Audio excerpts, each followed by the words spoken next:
dalam situasi yang membahagiakan, kesadaran kita akan penyertaan Tuhan pasti begitu kuat. Dalam situasi yang menyenangkan, membahagiakan, situasi yang tidak ada masalah ini. Nah, tetapi hidup itu kan up and down ya Bapak Ibu Saudara. Kadang naik, kadang turun. Nah, terkadang ada kondisi atau situasi yang kita pikir, ini apakah Tuhan benar menyertai situasi dan kondisi saya saat ini? Tampaknya nggak mungkin. Keadaan demikian, masa Bapak di surga menyertai dan turut bekerja juga dalam situasi yang sedang saya hadapi? Ya.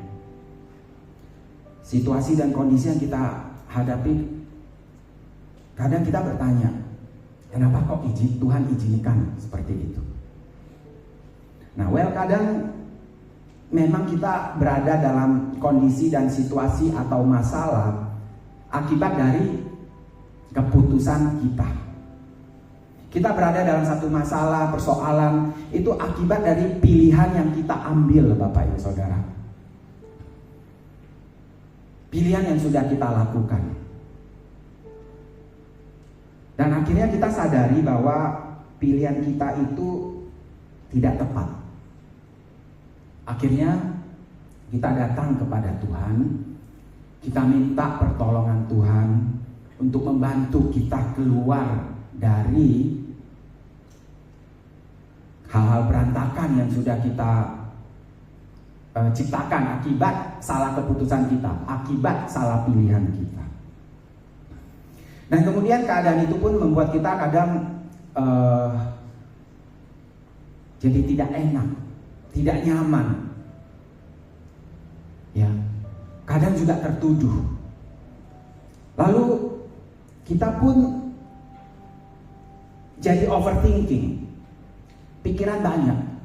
Mau ini kayaknya males, mau itu kayaknya nggak semangat dan sebagainya. Yang kita bisa lakukan hanya berharap kepada Tuhan, kuasa yang paling tinggi untuk turun tangan menolong kita. Nah, Bapak Ibu Saudara yang terkasih, saya mau katakan bahwa rasa tidak enak, rasa tidak nyaman di hati dan jiwa kita, itu sebenarnya menandakan bahwa kita masih memiliki hati nurani yang baik. Ya.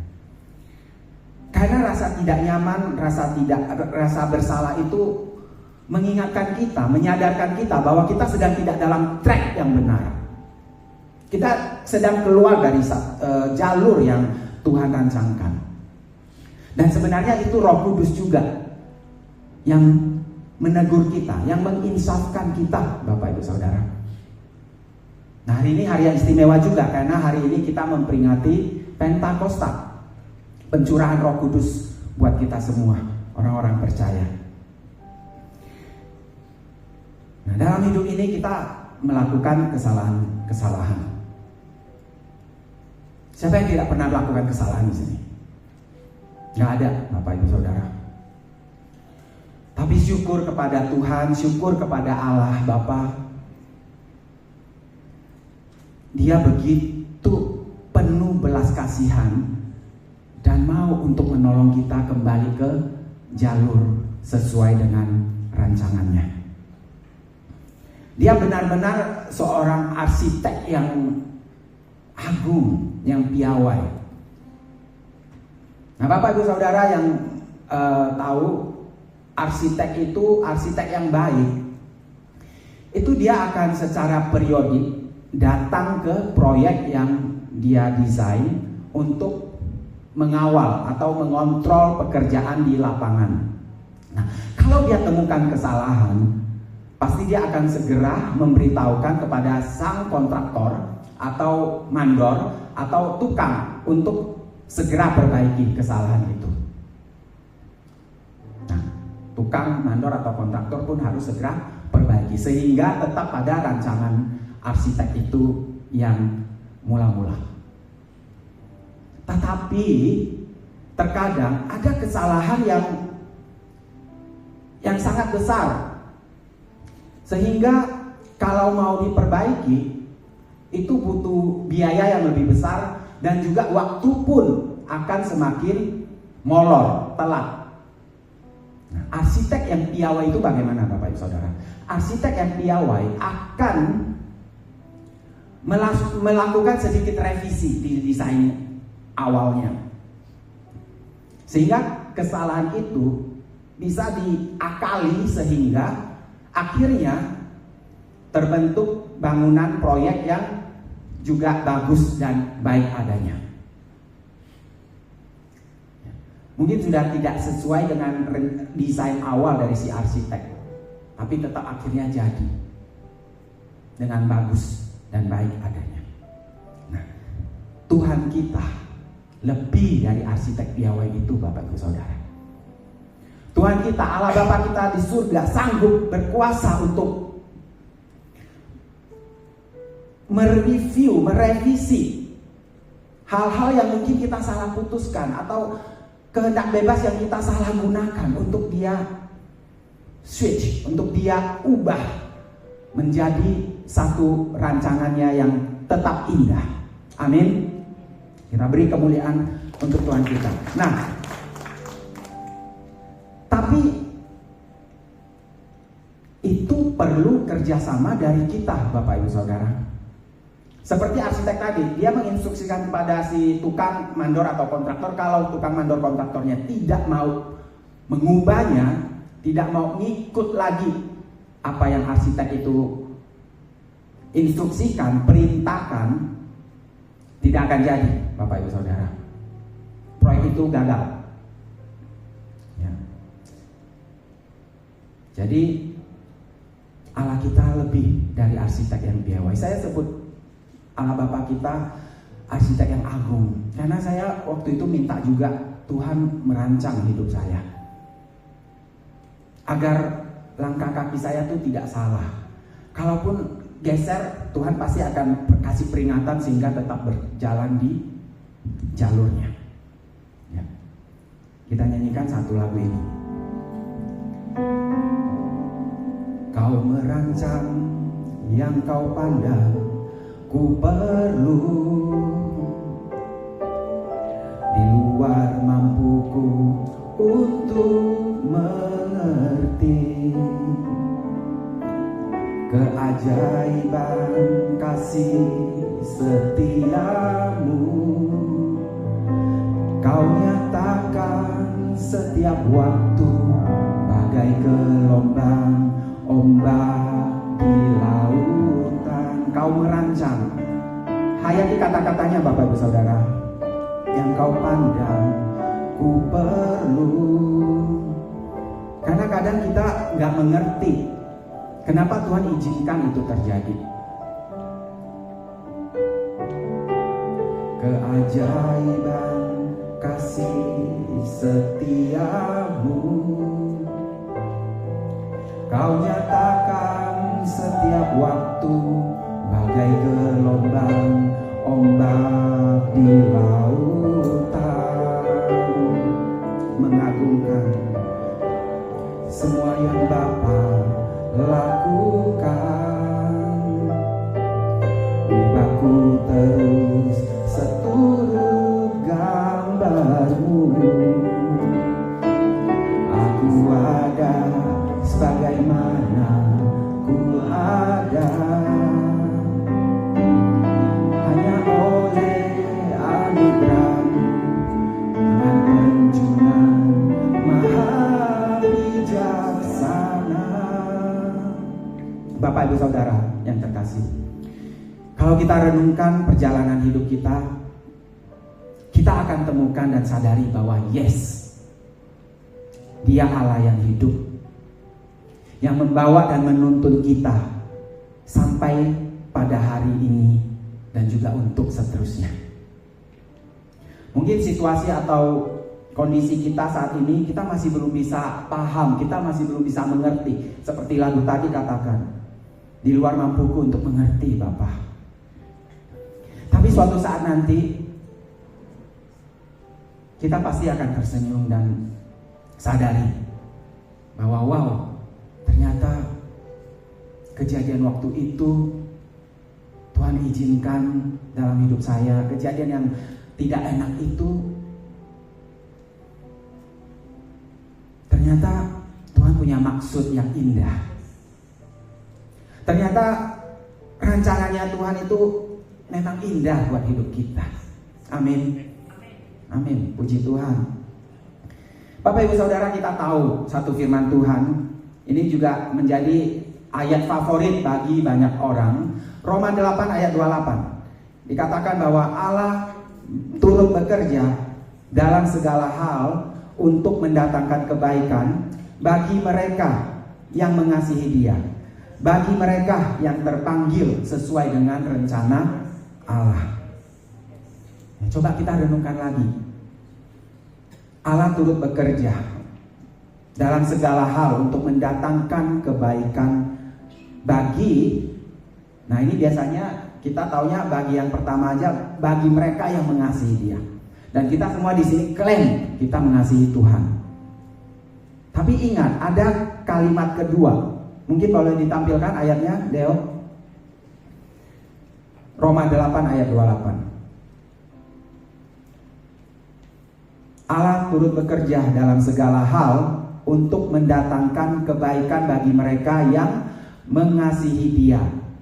Dan Roma 8 ayat 28. Nah, ini kita baca sama-sama yang setelah mengasihi Dia ya. Bagi mereka yang mengasihi Dia, yaitu bagi mereka yang terpanggil sesuai dengan rencana Allah. Nah, bagaimana supaya ayat ini bekerja dalam hidup kita? Bagaimana supaya kita tahu bahwa Allah bekerja dalam segala sesuatu, Bapak Ibu Saudara? Segala sesuatu. Kadang saya mikir, segala sesuatu. Nah, kalau saya salah keputusan bagaimana? Kalau saya salah menggunakan kehendak bebas saya bagaimana? Ingat arsitek tadi. God can turn it around. Tuhan bisa putar balik itu. Bagi mereka yang mengasihi Dia. Syarat pertama, bagi mereka yang mengasihi Dia. Kita semua mengasihi Tuhan, amin. Oke, syarat pertama terpenuhi. Berapa kadar cinta kita, kasih kita masing-masing yang tahu dan Tuhan yang tahu. Syarat kedua, bagi mereka yang terpanggil sesuai dengan rencana Allah. Nah, terpanggil ini maksudnya apa? Bapak Ibu Saudara, kalau dipanggil apa reaksinya? Yes, sahut, ya. Habis dipanggil, kita datang kepada orang yang panggil. Arti terpanggil di sini adalah ketaatan, Bapak Ibu Saudara. Kalau kita mau nurut, maka kita bisa tahu bahwa Allah turut bekerja dalam hidup kita. Tukang, kontraktor atau mandor bisa lakukan kesalahan pada saat bangun proyek. Tapi kalau arsitek agung itu sudah kasih peringatan, sudah panggil untuk perbaiki kesalahan itu, apa yang tukang itu lakukan? Nurut. Lakukan apa yang Tuhan sudah revisi atau review dalam hidup kita. Ada amin? Amin. Puji Tuhan. Nah, Allah bekerja dalam perjalanan hidup kita, Bapak Ibu Saudara. Seperti halnya di alam ini, ada musim-musimnya.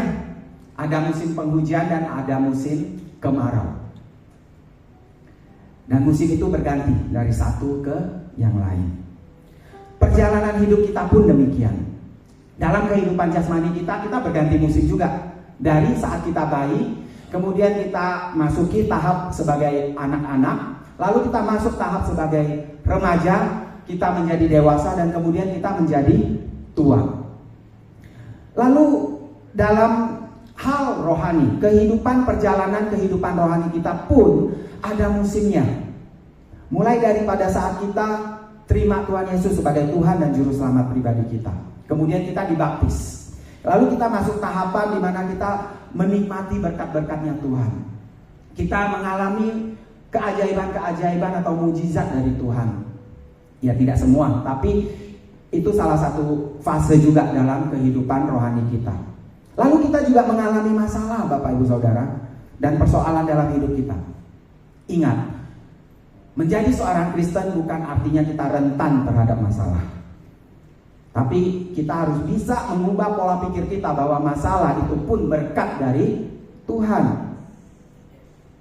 Berkat dari Tuhan yang sekali lagi mungkin kita belum paham, kita belum mengerti apa maksud Tuhan. Tapi itu suatu berkat yang akan kita lihat itu berkatnya di mana setelah kita melaluinya. Atau mungkin pada saat kita masih dalam kondisi masalah itu, kita datang kepada Tuhan. Tuhan, maksud Tuhan apa dengan masalah ini? Dan Roh Kudus akan singkapkan buat kita semua. Ya. Lalu kita masuk tahap di mana kita mungkin berkesempatan melayani di gereja. Kita masuk tahap di mana kita berapi-api, kita bersaksi, menyatakan kebaikan Tuhan dalam hidup kita. Kita mengalami lawatan Tuhan, hadiratnya yang begitu kuat dalam satu ibadah, dan sebagainya dan sebagainya. Lalu sampailah kita semua saat ini, Bapak Ibu Saudara, hari ini, di gereja ini, di GSKI ini, Gereja Suara Kebenaran Injil. Nah, kalau kita mengacu pada firman Tuhan Roma 8 ayat 28, berarti kita bisa yakin dan percaya bahwa keberadaan kita di gereja ini, di GSKI ini, kita yakin dan percaya bahwa Allah pun turut bekerja menempatkan kita di tempat ini, menyampaikan langkah kaki kita sampai tiba di tempat ini dan duduk di kursi itu. Pasti bukan tanpa alasan. Dari sekian ratus juta manusia di negeri ini, dari puluhan ribu gereja di luar sana, Tuhan bisa hadirkan kita secara spesifik, ada di sini, ada di saat ini, ada di momen ini, duduk di kursi ini. Kita tiba dan ada di musim kehidupan saat ini, Bapak Ibu Saudara. Nah, di negara dengan 4 musim, ada musim semi, musim panas, musim gugur, dan musim dingin. Suhu udara terkadang ekstrim, terutama di musim dingin. Musim dingin itu biasanya di akhir tahun ya, di belahan bumi utara sana. Dan musim dingin di belahan bumi utara sana itu bisa mencapai minus 90 derajat. Minus 90 derajat. Nah, bagaimana orang-orang yang tinggal di sana itu bisa survive, bisa bertahan dengan kondisi cuaca yang begitu ekstrim? Kuncinya apa, Bapak Ibu Saudara? Mereka mengenakan outfit yang tepat. Mereka mengkondisikan lingkungan rumahnya, ruangan tempat dia berada sedemikian sehingga tetap hangat dan mereka tetap bisa merasakan hangat dan tidak kedinginan. Nah, kita pun mengalami pergantian musim di kehidupan pribadi kita. Contoh, dalam kehidupan jasmani kita berubah ya, dari remaja nanti menjadi dewasa. Pada saat kita menginjak umur 30, 40, 50, 60, tubuh jasmani kita itu sudah tidak memiliki metabolisme tubuh yang secepat seperti waktu masih muda atau remaja. Nah, bagaimana kita get along atau catch up atau kita beradaptasi, menyesuaikan dengan kondisi itu? Kita, contohnya, kita udah nggak bisa makan dengan porsi seperti porsi saat kita remaja. Karena apa? Aktivitas kita pun tidak seaktif pada saat remaja. Ya. Nah, artinya kalau kita tidak bisa menerapkan perubahan kebiasaan makan kita, maka artinya kita tidak seirama dengan pergerakan musim tubuh jasmani kita. Kita tidak beradaptasi dengan perubahan atau pergantian musim dalam hidup kita. kehidupan rohani kita pun, dalam pertumbuhan iman percaya kita pun sama, Bapak Ibu Saudara. Kita harus seirama dengan pergantian musim yang Tuhan sudah izinkan terjadi dalam hidup kita. Saat ini Tuhan sudah tempatkan kita semua di sini, tidak terkecuali di gereja ini, yang benar-benar membuat kita, atau kasarnya itu membombardir kita dengan seruan, berubah karaktermu, hidup suci, tanggung jawab dalam hidup kamu, tinggalkan percintaan dunia dan fokus ke langit baru dan bumi yang baru. Gereja ini terus menyerukan itu, Bapak Ibu Saudara. Perubahan karakter yang semakin baik dan sempurna seperti Kristus. Pertanyaannya, apakah kita sudah menyesuaikan dengan musim yang baru ini?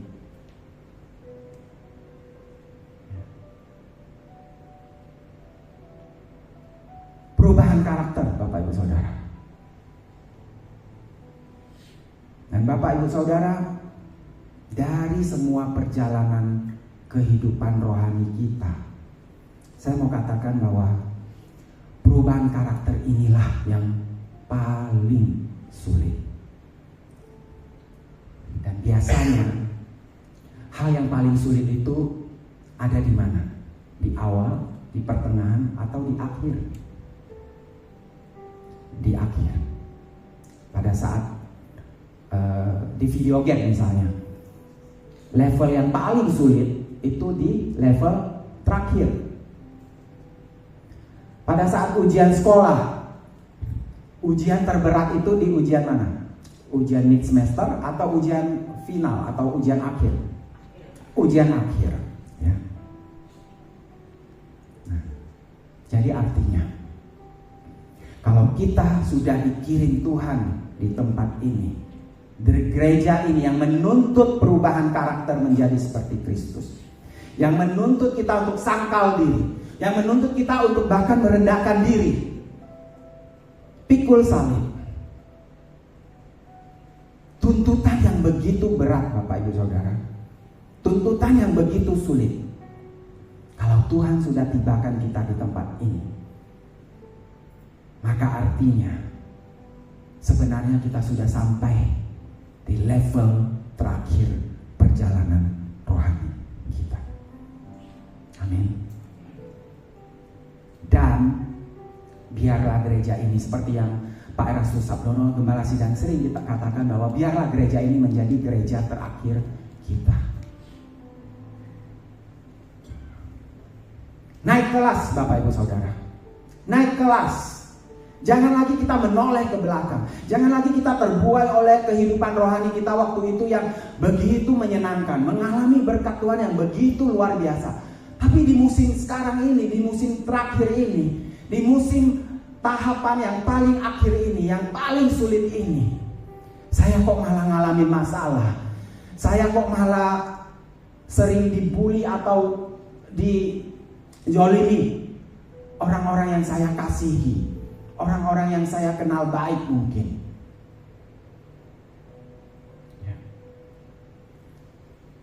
Masuk pada season atau musim terakhir, dan kita harus bisa catch up, kita harus bisa get along, kita harus bisa menyesuaikan diri, beradaptasi dengan musim yang Tuhan sudah tempatkan bagi kita semua di sini. Ikut Tuhan bukan untuk menyenangkan, Bapak Ibu Saudara, tapi sebaliknya, firman Tuhan jelas katakan, ikut Tuhan itu menderita. Menderita karena kita harus pikul salib, menderita karena kita harus menahan nafsu kedagingan kita, keduniawian kita, Bapak Ibu Saudara. Menahan diri, menderita karena ketika kita dilecehkan atau direndahkan orang lain, kita tidak membalas, tapi kita malah harus mengasihi.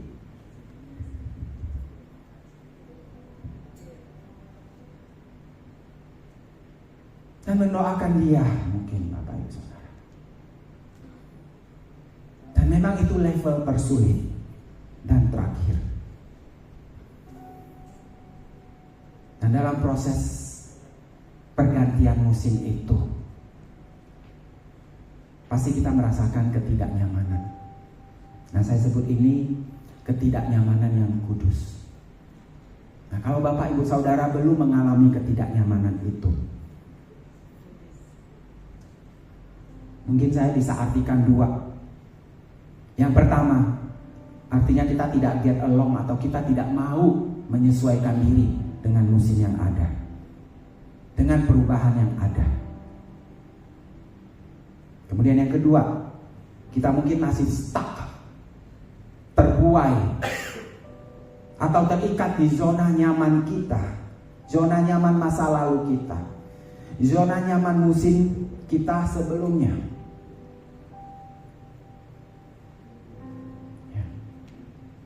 Saatnya kita bangkit. Perubahan itu memang tidak enak. Saat pergantian musim, mungkin beberapa dari kita mengalami sakit flu atau pilek karena tubuh menyesuaikan. Begitu juga manusia rohani kita pada saat Tuhan ganti musim kita.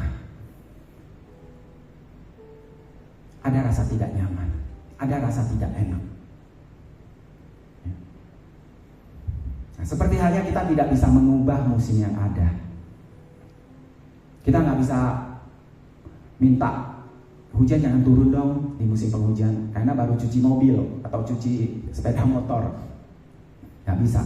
Pada saat musim panas kita nggak bisa minta matahari tolong dong kecilin sedikit panasnya. Seperti remote AC ya, dari kan lagi panas ya, dari 24 kita switch ke 18. Nggak bisa Bapak Ibu Saudara. Yang kita bisa lakukan adalah kita bawa payung, kita pakai jas hujan, kita pakai jaket tebal pada saat dingin. Yang kita bisa lakukan adalah kita pakai outfit yang benar, kita pakai baju yang mudah menyerap keringat, baju yang tipis pada saat panas.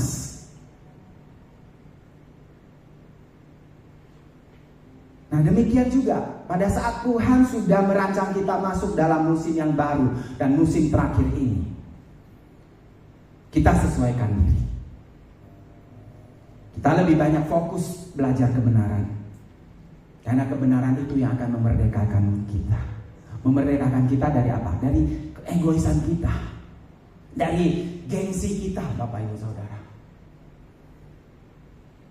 Saat Tuhan merancang musim yang baru, mengizinkan kita, Allah turut bekerja untuk kita masuk ke musim ini, musim yang paling sulit ini. Kita lebih banyak masuk dalam hadiratnya. Kita sesuaikan diri dengan banyak duduk diam di hadiratnya. Dengan siapa kita selalu bersama-sama, kita akan semakin serupa, mirip dengan dia. Betul? Banyak masuk duduk diam bersamanya. Lalu yang diubah selain diri sendiri, outfit kita, yang kita ubah juga lingkungan. Lingkungan pun menolong kita untuk bisa survive, bisa bertahan di musim ini. Nah, lingkungan gereja di mana Tuhan tempatkan kita di sini juga menolong kita untuk bertumbuh, untuk menjadi lebih dewasa dalam kerohanian kita. Gereja ini menjadi satu komunitas di mana kita saling menopang, kita saling mendukung satu sama lain, termasuk kita saling bergesekan satu sama lain, Bapak Ibu Saudara. Termasuk juga kita saling mungkin konflik satu sama lain.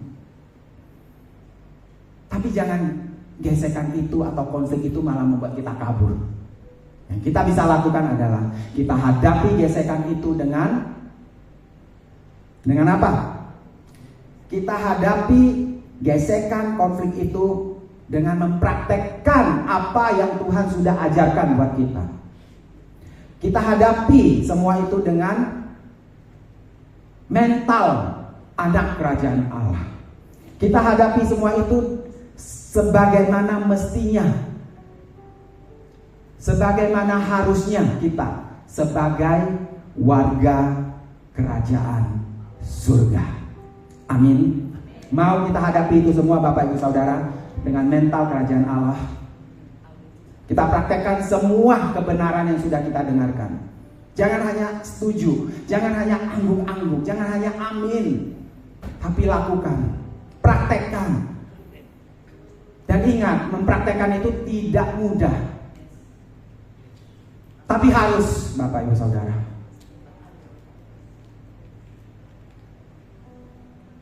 Mari saya ajak kita berkomitmen kembali pada Tuhan. Di gereja ini kita bertumbuh bersama-sama. Kita menghadapi musim terakhir kita. Kita menghadapi musim dingin kita bersama-sama. Kita saling menghangatkan. Amin Bapak Ibu Saudara. Mari saya undang.